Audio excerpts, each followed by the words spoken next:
Jimmy had the kind of childhood most kids in Manchester shared. A football at his feet, mud on his knees, and the distant dream that one day he'd become good enough to impress, well, at least his own reflection. On this particular afternoon, the boy was playing football alone in his neighborhood, trying out dribbles that looked more like accidental dance moves than skillful tricks. Jimmy retreated to his small room. There, with all the seriousness of a boy studying for a final exam, he picked up a book on performance anxiety. He wanted to be a footballer, but at this rate, he was becoming an expert at only two things: kicking balls into fences and talking himself into panic attacks. The sound of a squeaky bicycle chain snapped him out of his spiral. His mom, Donna, had arrived home, riding with a wide grin plastered across her face and, oddly enough, a new boyfriend clinging to the handlebars like he was auditioning for a circus. Johnny was his name, though Jimmy's first thought was that he looked like the type of man who might sell counterfeit sunglasses at a motorway stop. Donna seemed thrilled, as if she'd just won the romantic lottery. She called for Jimmy to come down and meet her new man, practically glowing with excitement, his face making it clear he'd rather be forced to eat broccoli for a month than endure this moment. He sized Johnny up and couldn't understand what spell this strange man had cast over his mom.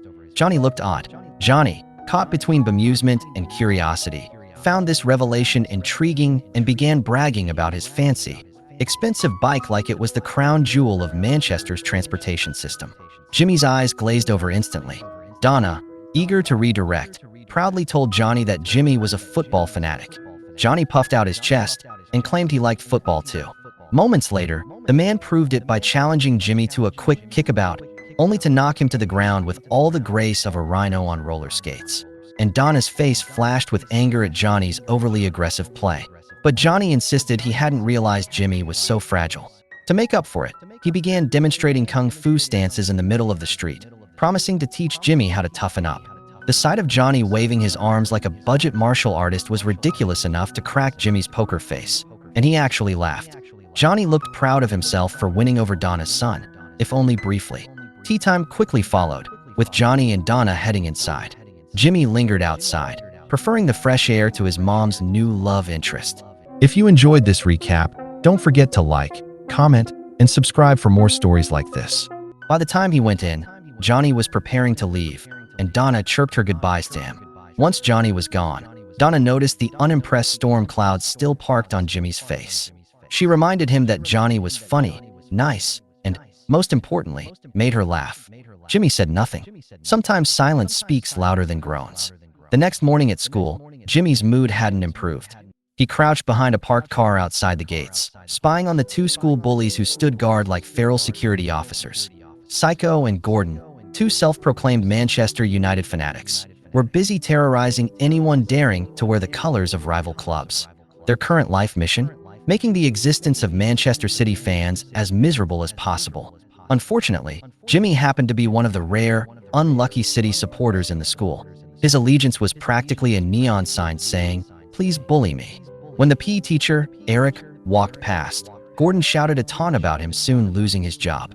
Eric considered firing back, but wisely chose to keep walking. That man had mastered the art of ignoring nonsense. During recess, Jimmy's attention shifted when he spotted a new girl, Sarah. She had the kind of smile that could brighten Manchester's rainiest day. To his delight, she flashed him a grin. For a moment, Jimmy floated, his stomach flipping in awkward happiness. But happiness never lasted long around bullies. Almost immediately, Gordon, Psycho, and their gang cornered Jimmy. He bolted like a rabbit, but his escape led him into a dead end, beating him up and marking their territory by urinating on his beloved Manchester City bag. Watching all this unfold through a bathroom window, Eric decided to do absolutely nothing. His silence said, "I don't get paid enough to play superhero." When the bullies left, Jimmy shuffled off to wash his soaked bag in the restroom. Wandering back through the school, he noticed a fresh announcement pinned on the board. Football team, trials later that day. His heart skipped. Maybe this was his chance. But paranoia struck, and Jimmy worried others might sign up too. In a desperate move, he covered the notice with another sheet of paper. Later, Jimmy arrived at the school field where a few players were already warming up. Among them was the goalkeeper, diving around with the enthusiasm of someone auditioning for a mattress commercial. Then Gordon and Psycho swaggered onto the field, spotting Jimmy. They sneered about him hiding the trial notice, but before fists could fly, Eric appeared. He explained they'd play a six-a-side game since only 12 students showed up. This secretly delighted Jimmy. His chances of playing had skyrocketed. Meanwhile, in the polished offices of the school, the headmaster sat with board members, deep in discussions about funding a new sports hall. Their hopes were dashed by budget shortages until Gordon's father, Ken, stormed in. He complained bitterly about the school's lack of sporting glory. Launching into an impromptu memoir, he bragged about reaching the final of the Manchester Schools Cup as a boy, which apparently earned him a brief shot with Crewe Alexandra. He puffed himself up like he was a legend. His solution? He'd donate a fortune for the sports hall, but only if the team reached the cup final again. The board nearly broke into applause. Back at the field, Gordon flaunted his skill, dribbling past everyone with smug arrogance. But his ego got the better of him when he blasted a ball straight into Jimmy's face. Jimmy collapsed, but ironically, the ball bounced into the net. Gordon cheered like he'd scored for England, but Eric disallowed the goal for dangerous play. Gordon protested, insulting Eric, who finally lost patience and told him to leave. Gordon refused, so Eric stormed off to the headmaster.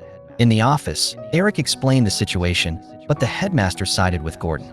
Ken then swaggered in, reinforcing the obvious. Gordon was untouchable because Daddy's money trumped discipline. Eric left, exasperated. Later, Gordon mocked him outside, with Ken calling his son the next Michael Owen. Eric didn't even blink.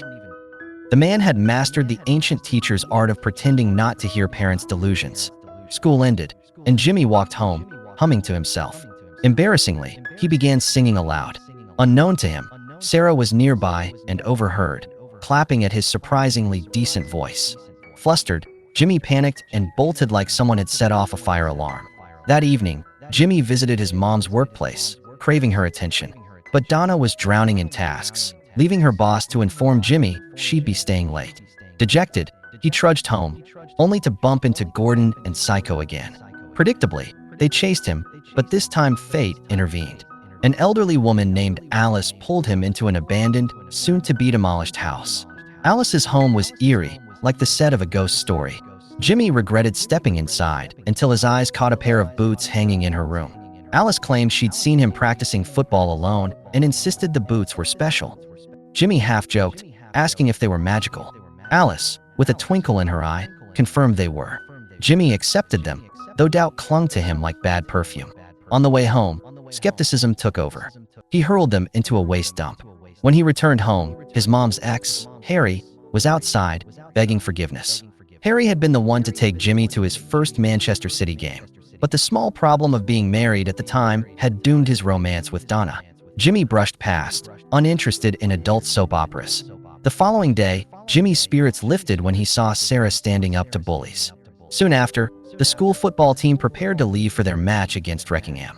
But disaster struck. Gordon rifled through Jimmy's bag and flung his boots into a passing garbage truck. Jimmy's heart plummeted. Remembering Alice's gift, he sprinted to retrieve the discarded pair from the dump. By the time he made it back, the bus was about to depart. Eric looked relieved when Jimmy climbed aboard, while Gordon glared like a cat denied cream. At Wreckingham, the pitch was in atrocious condition, resembling farmland more than a football field. The opposing players were rough, borderline criminals in shin pads. Gordon scored early, but Jimmy noticed Eric seemed oddly indifferent, as if emotionally detached from the game. When the referee later scored a goal himself, scored, Jimmy nearly fainted from disbelief. As the match wound down, Gordon was badly fouled and couldn't continue. Eric reluctantly sent Jimmy in. Nervous but determined, Jimmy ended up clearing a ball so hard it accidentally soared into the opposing net from his own half. His teammates exploded in celebration. Jimmy had scored the winning goal. Gordon, sulking, looked like someone had stolen his pudding. Afterwards, Jimmy sought out Alice, proudly recounting his miraculous goal. Alice asked if he'd scored with the boots, and when Jimmy admitted he had, she revealed they once belonged to a Manchester City player named Robbie Brewer. Jimmy was stunned, yet when he researched later, he couldn't find any mention of Robbie Brewer in the club's history. Days later, Sarah accompanied Jimmy to a cemetery, where she showed him Robbie Brewer's gravestone. This confirmed that Robbie had existed, but why no records at City? Jimmy vowed to dig deeper, literally and figuratively. Meanwhile, Harry was at the stadium, buying a program from a blind seller. At school, Jimmy decided to investigate further at City's ground. A cleaner, ironically a Manchester United fan, directed him to a nearby house. Shockingly, it belonged to Eric. Inside, Jimmy discovered Eric's past. He had played for City and once scored a hat trick against United. Eric admitted he'd lost his passion for the game since retiring, leaving Jimmy inspired but also frustrated at the wasted wisdom hidden in his teacher's silence. Time rolled forward, and the school faced tough opponents, including Northmore, a team so good people joked they were Brazil in disguise. Ken forced himself into coaching, demanding all passes go to Gordon. Predictably, the plan failed. At halftime, another coach recognized Eric, reminiscing about the day Eric scored a hat trick against him. The players begged for Eric to return as coach, and he led them to victory, with Jimmy scoring twice. From then on, Jimmy blossomed. He scored goals, his teammates rallied around him, and even Psycho warmed up to him. He became the star, and Sarah became his closest supporter. Harry also reappeared, now separated from his wife, giving Jimmy a father figure again. But Johnny remained a thorn. Eventually, Donna discovered Johnny had been stealing from her. When she caught him cheating, she threw him out for good. Harry slipped back into Donna's life, their chemistry reigniting like a forgotten fire. Meanwhile, Gordon's father continued scheming.